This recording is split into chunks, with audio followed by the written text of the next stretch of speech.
Joining me now for a fair and balanced debate, Simon Rosenberg, director of NDN and a former campaign advisor to Bill Clinton, and Rich Lowry, editor of the National Review and a Fox News contributor. So Doug Schoen comes out with his poll. It's only of 200, folks who are down at the Zuccotti Park protest, which is downtown Manhattan. But he says, Rich, that what he found is nearly one-third of those surveyed would support violence to advance their agenda, and you have the president coming out and saying what he said, Nancy Pelosi coming out and saying, and I quote, "God bless them." Is there a political risk there? Yeah, I think absolutely, and I don't think Doug Schoen's results are that surprising. If you go down there and look and see yourself and talk to some of these people, it's really a hard left fringe. New York Magazine did a survey also of 100 people and found the same sort of root and branch rejection of our system in a lot of their attitudes. So I think there's a real danger of Democrats getting too close to these people. Yes, there's a lot of legitimate economic discontent out in the country, a lot of discontent with Wall Street, but this is not a legitimate expression of it. And if Democrats are wagon to this protest, they're really going to regret it, I believe. Simon, the protesters, they are what they are. They believe what they believe. But yep. the controversy arises when you've got the president and Nancy Pelosi and other top Democrats. As I say, Nancy Pelosi, God bless them, when you've had over 700 arrests. And according to these polls, you got 31% favoring violence as a means of achieving their goals. Well, I think that I think what everyone is speaking to here is that there's been many, many years now of incredible discontent in the American electorate on both sides. You saw the Republicans swept from office in 2006 and 2008. You saw the Democrats swept from office in 2010. The electorate is angry. And really, I think the big question in American politics now is who's got the best plan that has a reasonable chance of making things better for the country. Go ahead, Megan.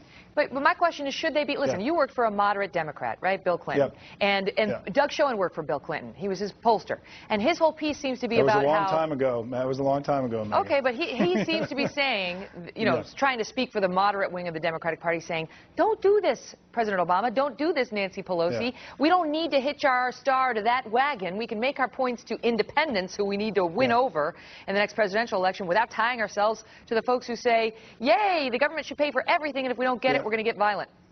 Look, first of all, I think a poll of 200 people sitting in a park at any one time, it's like hard to draw these huge conclusions about this national movement from this little poll. And I think Doug, frankly, as a pollster, should be ashamed of himself for what he's done here in the last couple of days.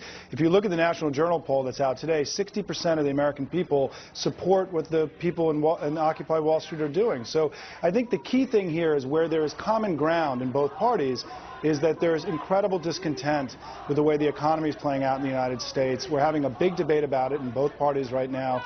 And I think the election in 2012 is going to revolve around who has a better solution for what to do about it. So I disagree with Doug. I just want to be clear, Megan. Question, I disagree with Doug, and I think he should be ashamed of himself for what he's done. Wow. Well, he shouldn't be ashamed. He just went down there and had a researcher talk to these people. And Simon, I don't know whether you've been down there, but these are representative views. We have a reporter going down there for the camera almost every day and coming out with videos that set your hair on fire. So this is a hard left fringe, and I think you have to make a couple distinctions. One, yes, I think people out in the country, you ask them about the Wall Street protest, and they say, yeah, we like that, because all they know about it is it's anti-Wall Street, and there is a lot of discontent with Wall Street. But if you dig down into this movement, it's not just Doug Schoen's results. Look at the declaration of the occupation of New York City, as they call it, which was adopted by the General Assembly right there in that park. It needs something like 90% of assent of everyone participating to agree on any of these statements, and it talks about corporations perpetuating colonialism and suppressing free speech